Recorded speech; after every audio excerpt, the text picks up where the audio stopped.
మహోన్నతుడు మహగణుడు అయిన యేసుక్రీస్తు ప్రభుల వారి శ్రేష్టమైన నామమున మీకు అందరికీ శుభములు. ప్రియులారా, దేవుడు మనల్ని ప్రేమించి మన జీవితంలోకి ఇచ్చిన వారి యొక్క శ్రేష్టమైన దినాన్ని బట్టి దేవునికి మాత్రమే మహిమ చెల్లిస్తూ కొద్ది నిమిషాలు దేవుని యొక్క లేఖలను ధ్యానం చేసుకుందాం.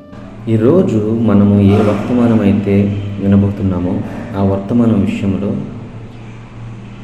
ప్రతి ఒక్కరి జీవితంలో కూడాను అనుభవపూర్వకమైన ఉద్దేశమే, అనుభవం గుండా మనం వెళ్తున్న వారమే. ఆ వర్తమానం ఏంటి అంటే సమాధానం. ప్రియులారా, మిమ్మల్ని మీరు పరీక్షించుకోండి. మీరు సమాధానం పొందుకొని ఎన్నాళ్ళయింది? ప్రభువు యొద్ద నుండి మీరు మీ ప్రార్థనకు సమాధానం పొందుకొని ఎన్నాళ్ళయింది? ఎప్పుడైనా గమనించారా? ఎప్పుడైనా ఆలోచించారా? ఎప్పుడైనా దాని గురించి ధ్యానించారా? అంటే సమాధానం రావట్లేదని, సమాధానం కోసం ఎదురు చూస్తున్నామని, నిరీక్షణ కలిగి ఉన్నామని చెప్తారు తప్పించి ఆ పాత రోజుల్లో లేదంటే మనం చేసిన ప్రార్థన సమాధానం వచ్చిందనే రోజు మీకు గుర్తుందా? కృతజ్ఞత కలిగి ఉన్నామా? ఎందుకు ఈ మాటలు అడుగుతున్నాను అనేసి అంటే, దేవుడు సమాధానకర్త అయి ఉన్నాడు. ఎందుకంటే ఆయన సమాధానం ఇచ్చుటకే వచ్చి ఉన్నాడు, సమాధానము ఇచ్చేవాడిగా ఉన్నాడు. ఆయన సమాధానకరుడు. కీర్తన గ్రంథంలో ఇక్కడ చూడండి, 29వ కీర్తన 11వ వచనములో, యెహోవా తన ప్రజలకు బలమును అనుగ్రహించును, యెహోవా తన ప్రజలకు సమాధానము కలుగజేసి వారిని ఆశీర్వదించును.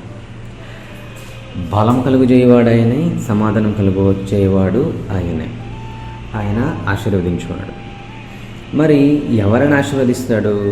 ఎవరి ఎడల ఆయన సమాధానం కలిగి ఉంటాడు, సమాధానం ఇస్తాడు అంటే, లూకా సువార్త 2వ అధ్యాయము 14లో ఒక మాట ఉంది. దేవదూతలే చెబుతా ఉన్నారు ఆ మాట. సర్వోన్నతమైన స్థలములలో దేవునికి మహిమయు, ఆయనకు ఇష్టులైన మనుష్యులకు భూమి మీద సమాధానమును కలుగునుగాక అని దేవునికి స్తోత్రం చేయుచుండాలి. ఎప్పుడు వీళ్ళు స్తోత్రం చేస్తున్నారు అనేసి అంటే, యేసుక్రీస్తు ప్రభుల వారు పుట్టారనే విషయము సర్వమానవాళికి తెలియజేసే క్రమంలో వారు ఆ అర్ధరాత్రి మైదానంలో రావడం, తర్వాత ఆ విషయం గొల్లలకు చెప్పడం, తర్వాత వారు వెళ్ళేటప్పుడు ఈ విధంగా స్తోత్రం చేయడం మనం విని ఉన్నాం. అవునా? చాలా సంవత్సరాల క్రిస్మస్ వర్తమానంలో ఇది వింటూ ఉంటాం. అంతేకాకుండా యెషయా గ్రంథంలో 9వ అధ్యాయము 6వ వచనంలో ఆయనకు సమాధానకరుడు అనే పేరు కూడా పెట్టబడును అని ఉంది. అంటే యేసుక్రీస్తు ప్రభుల వారు మన జీవితంలో ఉన్నప్పుడు ఖచ్చితంగా మనం సమాధానం పొందుకునే వారిగా ఉంటాం.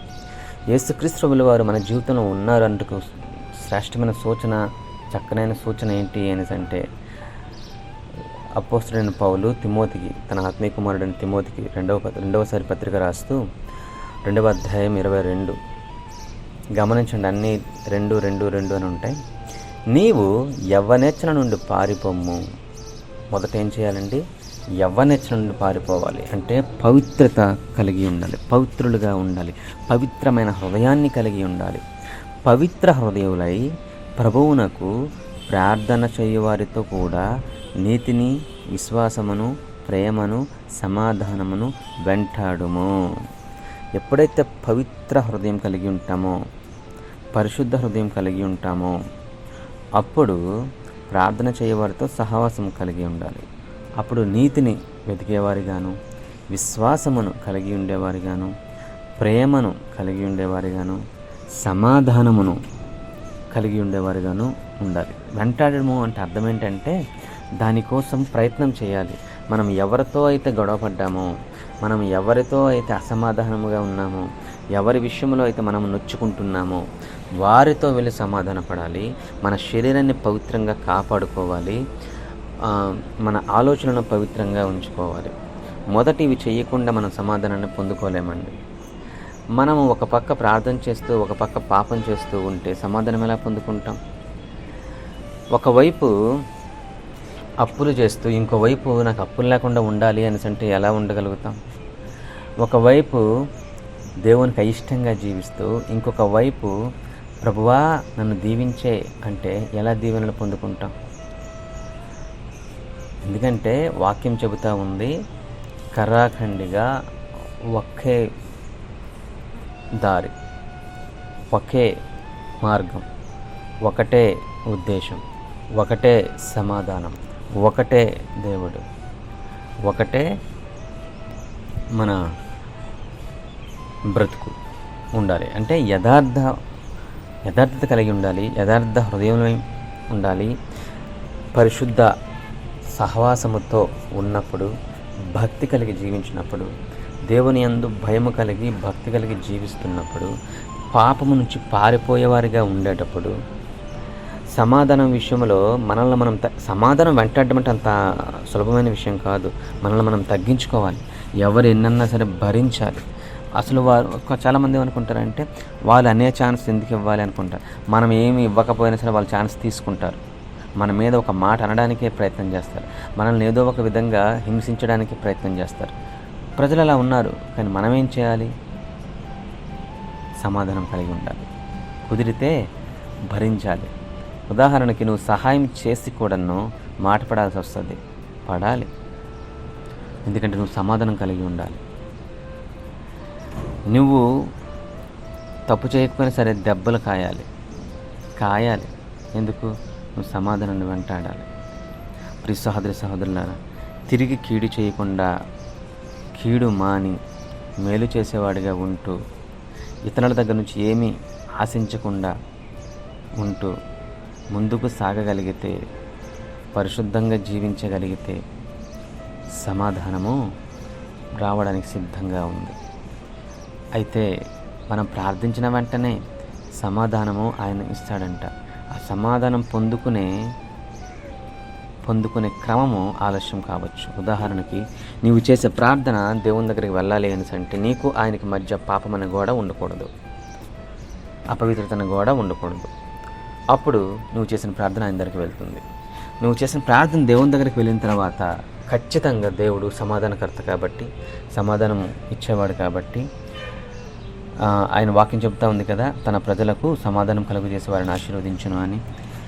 ఆయన సమాధానము ఖచ్చితంగా ఇస్తాడు. మరి ఆ సమాధానం మన దగ్గరికి రావాలి అని అంటే ఆ సమాధానం పొందుకునే ఆత్మీయ స్థాయి, ఆత్మీయ పరిపక్వత, ఆత్మీయ ఆలోచన, మన నడవడిక అటు రీతిగా ఉండాలి.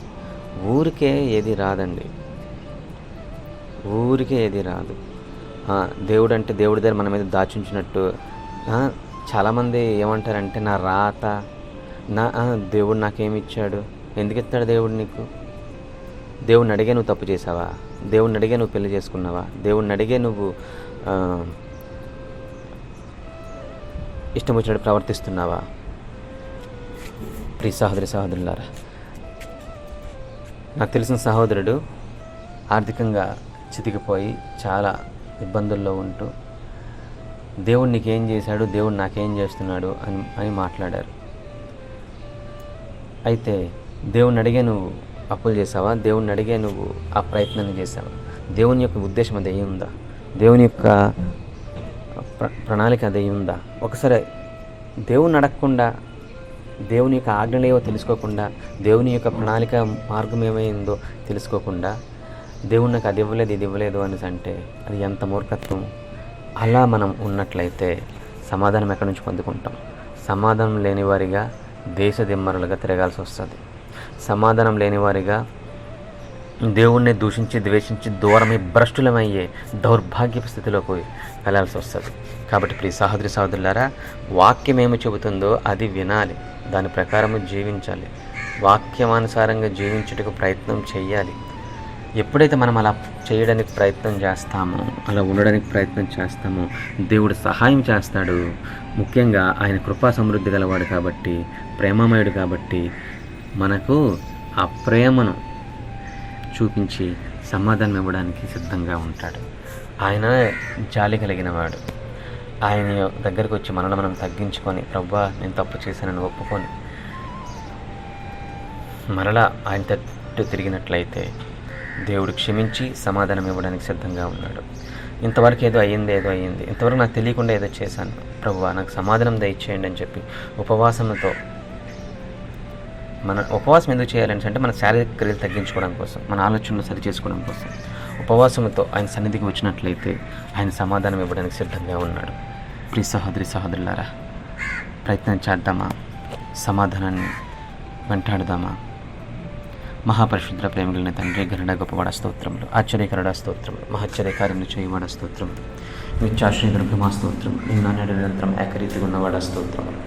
ఈ సమయం అందు ప్రభావ నీ బిడ్డలతో మీరు సూటిగా మాట్లాడిన విధానం బట్టి స్తోత్రములు. విత్తన వాక్యం మా యొక్క హృదయంలో నీరుకట్టి ఫలింపచేయమని, మాలో మారు మనసు కలిగి చేయమని, ప్రభా సమాధానంతో మమ్మల్ని తృప్తిపరచమని, సంతోషకరమైన మనసు మాకు దయచేయమని, ప్రభా సమాధానం పొందుకున్న తర్వాత కృతజ్ఞతాహీనులై నేను వేరే వైపు మేము వెళ్ళిపోకున్నట్లు మీరే సహాయం దయచేయమని, సమాధానం దయచేయమని, మీ అందు స్థిరంగా ఉన్నట్టు కృప చూపించమని, ఆత్మీయంగా మమ్మల్ని పరిపక్వత స్థాయికి తీసుకువెళ్ళమని, ప్రభువా మేము చేసే ప్రతి ఆలోచన, ప్రతి క్రియ, ప్రతి నడవడిక కూడా ప్రభువా మీకు అంగీకారయోగ్యమై ఉండినట్లుగా కృప చూపించమని వేడుకుంటూ, మహోన్నతుడు మా రక్షకుడు పరిశుద్ధుడు అయిన యేసుక్రీస్తు నామం పేరిట ఈ చిన్న ప్రార్థన సమర్పిస్తున్నాను పరమ తండ్రి. ఆమేన్, ఆమేన్, ఆమేన్. అందరికీ వందనాలు. May God bless you. Have a blessed day.